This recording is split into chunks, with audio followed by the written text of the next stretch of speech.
Hello friends. तो ये मेरी सेकंड वीडियो है यूट्यूब पर और इसमें हम जीएस स्ट्रैटेजी को डिस्कस करेंगे। पहले मैं कोई और वीडियोस लाना चाहती थी, पर ऐसा है कि मुझे ज़्यादातर क्वेरीज आई जीएस स्ट्रैटेजी को लेकर, तो पहले हम इसे ही डिस्कस करेंगे। और ये वीडियो सबके लिए बेनिफिशियल रहेगी, चाहे वो बिगनर्स हो या रिपीटर्स हो या वो स्टूडेंट्स हो जिन्होंने पहले भी यूपीएससी या और किसी एग्ज़ाम की प्रिपरेशन कर रखी है। जो भी इन सब में डिफरेंस आएगा आपकी प्रिपरेशन में, मतलब आपकी थोड़ी बहुत स्ट्रैटेजी में फ़र्क होगा जीएस स्ट्रैटेजी में, क्योंकि यूपीएससी वालों ने पहले से कर रखा होता है और जो बिगनर्स होते हैं उन्हें कुछ भी इसकी नॉलेज नहीं है। तो जो थोड़ा बहुत डिफरेंस आएगा वो मैं आपको बता दूँगी। तो हम वीडियो को स्टार्ट करते हैं। तो सबसे पहले हम बात करेंगे सोर्सेज की। तो हमें सोर्स क्या फॉलो करने हैं और क्या नहीं करने, क्योंकि ये बात मैंने अपनी फ़र्स्ट इंट्रो वीडियो में भी बताई है कि मेरा फोकस जितना रहेगा क्या करना है, उतना ही फोकस में रहेगा क्या नहीं करना है। क्योंकि मैंने भी अपना टाइम प्रिपरेशन के टाइम पर वेस्ट किया है क्या नहीं करना है वाली चीज़ों पर, तो मैं नहीं चाहती कि आप भी वैसे ही अपना टाइम ख़राब करें। तो कम टाइम में हमें ज़्यादा से ज़्यादा आउटपुट लेके आना है, क्योंकि वैसे भी देखिए जीएस एक ऐसा सब्जेक्ट है जो बहुत ज़्यादा वास्ट है और इस पर आप अपना ज़्यादा टाइम ख़राब करें तो उसका कोई फ़ायदा नहीं है। इससे ज़्यादा अगर आप जीएस पे जो आप फालतू टाइम लगाएंगे उसकी जगह अगर आप मैथ्स पे या रीजनिंग पे आप ध्यान दें तो वो आपके लिए ज़्यादा बेनिफिशियल रहेगा। तो हम स्टार्ट करते हैं।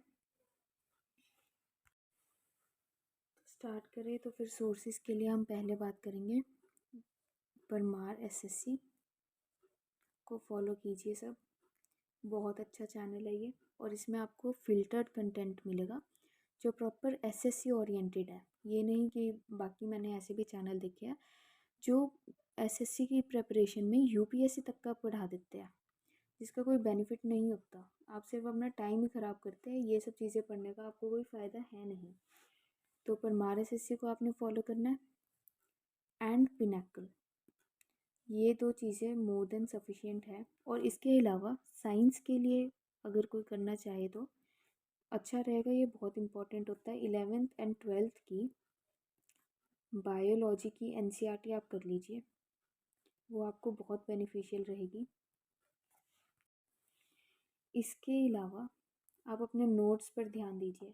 जो आपने नोट्स बनाने हैं परमार सर के लेक्चर्स को देखकर, जो आप नोट्स बनाएंगे वो बहुत ज़्यादा मेजर रोल प्ले करते हैं। This is the star. Parmar sir के बारे में वैसे तो सबको पता ही होगा, he is the wizard of SSC I would say, मतलब जीएस के लिए। तो फिर एसएससी का ऐसा है, मतलब इनका कंटेंट इतना ज़्यादा अच्छा होता है कि बहुत बार ऐसा भी हुआ है कि इन्हें क्रिटिसिज्म इस चीज़ का झेलना पड़ा कि इनकी वजह से बच्चों ने कहा कि कट ऑफ बहुत बढ़ा दी गई है। कट ऑफ बहुत ज़्यादा बढ़ गई है क्योंकि इस परमार सर का कंटेंट काफ़ी अच्छा होता है और रेलेवेंट होता है, एसएससी जैसा होता है। अब बात करेंगे कि क्या सोर्स आपने फॉलो नहीं करने हैं।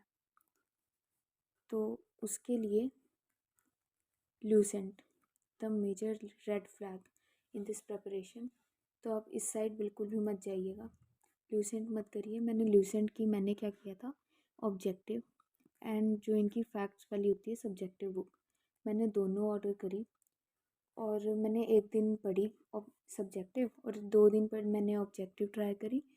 पर मैंने देखा इसमें फैक्ट्स इतने ज़्यादा है कि आप याद करने लगोगे ना तो आपका सारा टाइम ख़राब हो जाएगा, और ये वही बात है, यूज़फुल है नहीं इतना। ठीक है, तो आप एसएससी रेलेवेंट चीज़ों के लिए आप सिर्फ परमार एसएससी को फॉलो कीजिए। अब आपने ये चीज़ें करनी कैसे है, अब आप ये देख लीजिए कि आपने परमार एसएससी को तो फॉलो कर लिया, पर इसमें आपने करना क्या है। तो अगर हम इसकी बात करें तो अगर तो आप 2025 को टारगेट कर रहे हैं, सबसे पहले आप सुन लीजिए क्योंकि आपका एग्ज़ाम सबसे पास है, सबसे इम्पॉर्टेंट है। तो आपको पीवाईक्यू सीरीज़ और वन शॉट वीडियोस आएगी सर की, वन शॉट वीडियोस देख लीजिए आप, या फिर एफआरबी सीरीज़ भी यूट्यूब पर पड़ी है सर की, वो देख लीजिए। इन दोनों में से आप कोई भी देख लीजिए। और पीवाईक्यू सीरीज़ तो मैं बोलूँगी ये तो मस्ट है, ये आपने देखनी ही देखनी है, क्योंकि पीवाईक्यू सीरीज़ ऐसी चीज़ है कि जिसका बेनिफिट बहुत ज़्यादा है। मतलब अगर आप देखें आप इसमें टाइम कितना लगा रहे हैं उस हिसाब से, क्योंकि इसमें 20-30 लेक्चर सर करवाएंगे और उसमें सर मैक्सिमम चीज़ें कवर कर देंगे जो कि इम्पॉर्टेंट होती है। तो फिर आप PYQ सीरीज़ तो करिए ही करिए, और उसके बाद जब आपका मेंस आएगा उस टाइम पर निट्टो सीरीज़ भी आ जाएगी, आप वो भी करिए। और PYQ सीरीज़ आप देख रहे हैं, साथ साथ आपको रिवाइज़ भी करते रहना है। क्या रिवाइज़ करेंगे आप? नोट्स को। नोट्स कौन से होंगे? हैंड रिटन, जो आपने बनाया है उसका सबसे ज़्यादा बेनिफिट है। उसमें कोई आपका बहुत ज़्यादा टाइम नहीं जाएगा। अगर आप 1 घंटे में वीडियो देख रहे हैं, आपको मैक्सिमम 2 घंटे लग जाएंगे उन नोट्स को बनाने में। बाकी अगर कोई वर्किंग एस्पिरेंट है, उनके लिए क्या कर सकते हैं कि जो परमार सर की ऐप पर एक पेड कोर्स भी अवेलेबल है। बहुत नॉमिनल कोर्स फ़ीस है उसकी, ₹150। और इसमें आपको PYQ सीरीज़ 4, 3 एंड निट्टो सीरीज़, इन चीज़ों के आपको उनके नोट्स मिल जाएंगे। बहुत ऑर्गेनाइज्ड नोट्स होते हैं वो। पर उन नोट्स से ज़्यादा मैं कहूँगी कि आप अपने नोट्स ही प्रेफर करें, क्योंकि ऐसा है ना कि जो सर के जो उस पर भी ऐप पर भी जो नोट्स अवेलेबल है वो भी किसी ना किसी ने बनाए हैं, और उसमें कुछ चीज़ें मिसिंग हो सकती है और कुछ ना कुछ एरर भी हो सकता है, जो कि एक्चुअली था और मैंने देखा। क्योंकि उसमें अब कुछ चीज़ें मिसिंग थी जो मतलब सर बोलते हैं। अब काफ़ी चीज़ें ऐसी होती है कि सर वीडियो में बोल रहे होते हैं बट वो नोट नहीं करते, तो इसलिए वो सब चीज़ें आप अपने नोट्स में लिख सकते हो। आपको लगे कि ये बेनिफिशियल है तो आप लिखो। अब मैं आपको अपने नोट्स दिखाती हूँ मेरे कैसे थे। ये देखिए, अब ये मेरे अपने नोट्स थे। अब इसमें देखिए कि उन्होंने इसके बारे में बताया कि ये सेकंड चाइनीज़ ट्रैवलर है। ये उन्होंने अपने एक सर ने जब लेक्चर करवा रहे थे तो उसमें उन्होंने ये चीज़ें लिखी। पर जो फर्स्ट ट्रैवलर है ये उन्होंने सिर्फ बताया, पर मुझे लगा दिस इज़ इम्पॉर्टेंट और ये चीज़ मुझे याद रहे ना रही, इसलिए मैंने ये अपने नोट्स में मेंशन करी। पर जो सर के और जो ये स्लाइड्स वाले नोट्स है ये आपको टेलीग्राम पे फ्री ऑफ कॉस्ट मिल जाएंगे सर के चैनल पर। उसमें बस वही स्लाइड्स आती है जो सर ने करवाई है। प्रॉपर जो लेक्चर्स होते हैं उनकी स्क्रीन रिकॉर्डिंग होती है बेसिकली। और ये वो नोट्स होते हैं, आप देख लीजिए ये कैसे, ये मतलब ऑर्गेनाइज्ड है थोड़े, ठीक है, इजी टू रीड है। पर इसमें वही चक्कर है कि इसमें कुछ चीज़ें मिसिंग हो जाती है, जैसे कि मैंने आपको इसका एग्जांपल दिया। इसलिए मैं आपको कहूँगी कि आप अपने नोट्स बनाइए, वो ज़्यादा बेनिफिशियल होगा। पर जो वर्किंग एस्पिरेंट्स हैं उनके पास एक यही ऑप्शन है, ये बेस्ट रहेगा आपके लिए। अब बात करते हैं उनकी जिन्होंने 2026 को टारगेट करना है। तो उनके पास बहुत टाइम है, वो परमार सर का पेड कोर्स भी ले सकते हैं। पर सर की जो वीडियोस है वो यूट्यूब पर फ्री में अवेलेबल होती हैं, पर जो इनका रिकॉर्डेड होता है, रिकॉर्डेड वो ऐप पे चल जाती है और वहाँ पर आपको नोट्स भी मिल जाएंगे और प्लस क्विज़ भी मिल जाती है, तो वो भी बेनिफिशियल है। अगर आप वो करना चाहें तो कर सकते हैं। नहीं तो जिनसे अफोर्ड नहीं हो रहा वो बस यूट्यूब पे सर का लेक्चर टाइमली देखो, जब लेक्चर आता है तब देखो। लेक्चर के एंड में सर क्विज़ भी करवाते हैं और नोट्स आपको यही वाले नोट्स आपको मिल जाएंगे टेलीग्राम पर। और कई बार ऐसा भी होता है कि जो 2025 को टारगेट कर रहे हैं स्टूडेंट्स, उनका कोई वीक टॉपिक है, तो उस वीक टॉपिक को आप स्ट्रॉन्ग करने के लिए आप क्या कीजिए, जो सर के अभी जो चल रहा है, मेरे ख्याल वो SSC बैच 3.0 चल रहा है, तो उसके जो लेक्चर्स चलते हैं वो यूट्यूब पर ही आते हैं। अब जैसे आपको कोई वीक टॉपिक इकोनॉमिक में है, तो आप इकोनॉमिक्स का वो वाला टॉपिक आप यूट्यूब से कर लीजिए, आपका क्लियर हो जाएगा। 2025 वालों को अगर कोई ये करना है, पर अगर वो बोले कि हम जो सर का प्रॉपर ये बैच चल रहा है हम उस बैच के अकॉर्डिंग प्रिपेयर करें, तो आप बिल्कुल भी मत कीजिएगा, उससे आपका सिर्फ टाइम ख़राब होगा। इतना टाइम फालतू को क्यों दे रहे हो। इन सब के साथ साथ अपने आपने नोट्स डेली रिवाइज़ करने हैं। रिवीजन सबसे ज़्यादा इम्पॉर्टेंट है। अब ऐसा है ना कि मैं भी जब अपने हैंड रिटन नोट्स पढ़ती थी, मैं डेली पढ़ती थी, तो उसमें हर बार कुछ ना कुछ मेरे को न्यू दिख ही जाता था। और उसका फ़ायदा ये, और आप ये सोचो कि बार बार एक ही चीज़ रिवाइज़ करने में टाइम लगेगा, अभी हमें 40 मिनट लगे हैं, कल भी उतना ही टाइम लगेगा, तो ऐसा नहीं है। आप जितनी बार रिवाइज़ करते रहोगे, आप हाईलाइट करते हुए रिवाइज़ कीजिएगा। हाईलाइट करने से क्या होता है, आप सिर्फ वही चीज़ें बार बार पढ़ते हैं और जैसे जैसे वो याद होती रहती है आप उन्हें रिमूव कर दीजिए। मतलब आप अपने नोट्स में पेंसिल से लिखिए और बाद में इरेजर से आप उसे रब करते रहिए, ऐसे कर लीजिए। नहीं तो अगर आप टैब पर स्टडी करते हो तो उसमें तो बहुत ईजी हो जाता है आपका हाईलाइटेड कंटेंट अपना रिमूव करना। तो इसलिए आपका टाइम जो अभी 40 मिनट या 1 घंटा लग रहा है, वो डिक्रीज़ होकर आपका 20 मिनट तक चल जाएगा, 10 मिनट तक चल जाएगा। पर रिवीजन ज़रूर कीजिए, कुछ ना कुछ आपको न्यू ही मिलता है और आपकी चीज़ें कंसेप्ट आपके पक्के हो जाते हैं। अब मैं अगर अपनी GS की बात करूँ तो GS में मेरा ऐसा था कि व्हेन आई स्टार्टेड प्रिपेयरिंग, तो मैंने मॉक दिए और मॉक में मेरे GK में मार्क्स नेगेटिव में चल जाते थे। इतनी मेरी बेकार GK थी, क्योंकि मैं पीसीबी की स्टूडेंट हूँ, तो मुझे ये हिस्ट्री, ज्योग्राफी ये सब चीज़ें मेरे को नहीं आती, सिर्फ साइंस का थोड़ा बहुत आता होता है। और वो भी देखिए साइंस की भी आपकी चीज़ें कई बार गलत हो जाती है। अब मेंस में मेरा क्वेश्चन गलत हुआ, वो था सिंगर निकोलसन ने फ्लूइड मोज़ैक मॉडल दिया, कौन से ईयर में दिया, 1872 या 1860, आई वॉज कन्फ्यूज और ये चीज़ मेरी गलत होगी।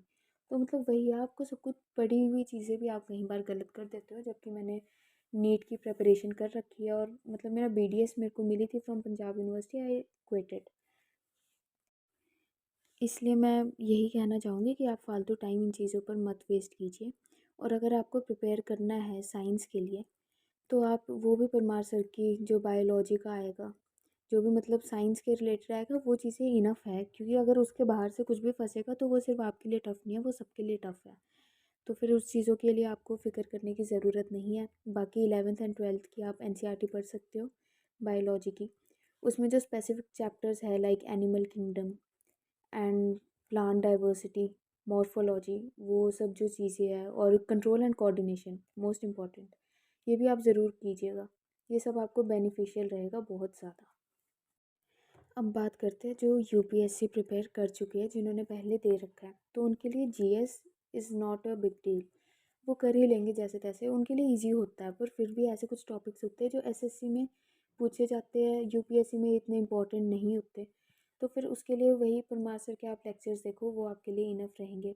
और बाकी उसके बाद भी आपके पास तो फालतू टाइम जैसे बचेगा यूपीएससी वालों के पास, तो आप उसमें क्या कर सकते हैं, सीडीएस या फिर यूपीएससी के ही जो पेपर्स होते हैं, या और कोई ऐसे भी जो होते हैं ईपीएफओ वगैरह, उन सब चीज़ों के लिए आप देख सकते हो उनके जो प्रीवियस ईयर पेपर्स आए हैं, वो सारी चीज़ें पर आपके लिए मेंस में बेनिफिशियल होगी, क्योंकि मेंस में स्टेटमेंट बेस्ड क्वेश्चंस आते हैं, तो वो कैसे सॉल्व करने हैं, उनकी क्या अप्रोच होनी चाहिए, वो सब आप प्रैक्टिस से उन सब चीज़ों से सीख जाते हैं। पर जो लिमिटेड है वो मैंने आपको बता ही दिया, पर मार्सर और पिनाकल, एंड पिनाकल कैसे करनी है वो भी आप जान लीजिए।